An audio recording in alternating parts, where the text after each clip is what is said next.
Cette étrange bestiole répondant au doux nom de Bonellia viridis est, malgré les apparences, un ver, tout comme les sept monstruosités de la nature en train de dévorer un de nos copains lombriques. Des vers, il en existe des tas. Certains sont très étranges, d'autres sont plutôt mignons. Finalement, on peut se rendre compte qu'on n'y prête jamais trop attention. Attardons-nous alors 2 minutes dessus.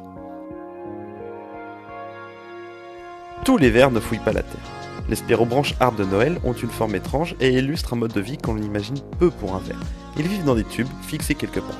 Les divers représentants du groupe des planaires montrent à l'inverse que de nombreux vers sont des nageurs, ce qui permet à ceux qui prennent le temps de les observer d'admirer certaines de leurs couleurs variées. Beaucoup de ces vers sont marins. Justement, dans la mer, on peut retrouver certains némertes, pouvant atteindre les 55 mètres de long et détenir l'un des records de taille dans le monde animal. À l'exact opposé, citons Caenorhabditis elegans, faisant 1 mm, totalisant précisément 959 cellules à l'âge adulte et vivant sur Terre, voire même plus précisément dans la Terre. Tout comme le célèbre lombric que l'on connaît si bien. Ce dernier passe son temps à avaler de la terre pour trouver sa nourriture, remuant continuellement le sol et participant à la fertilité pour le plus grand bien des agriculteurs.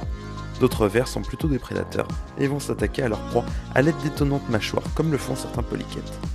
Les vers plats géants à tête de marteau sont également des prédateurs, espèces invasives s'attaquant à nos lombrics et posant donc un gros problème écologique. Il existe bien d'autres monstres chez les vers, comme les sangsues, qui elles sont des parasites, et ce n'est finalement pas si rare que ça. Mais il existe quand même des vers bien plus sympas, comme le ver de Roscoff, ayant établi une relation symbiotique poussée avec des algues unicellulaires. Les algues pratiquant la photosynthèse, produisant des nutriments que le petit ver pourra assimiler. Plus étonnant encore, Rephia pachyptila respire et se nourrit au fin fond des abysses, grâce à des bactéries, là où aucune plante ne peut servir de maillon de base aux chaînes alimentaires.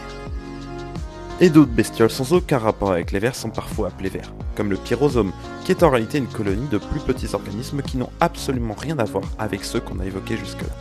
Au final, que conclure sur les vers? Pas de grande explication sur le monde vivant, non.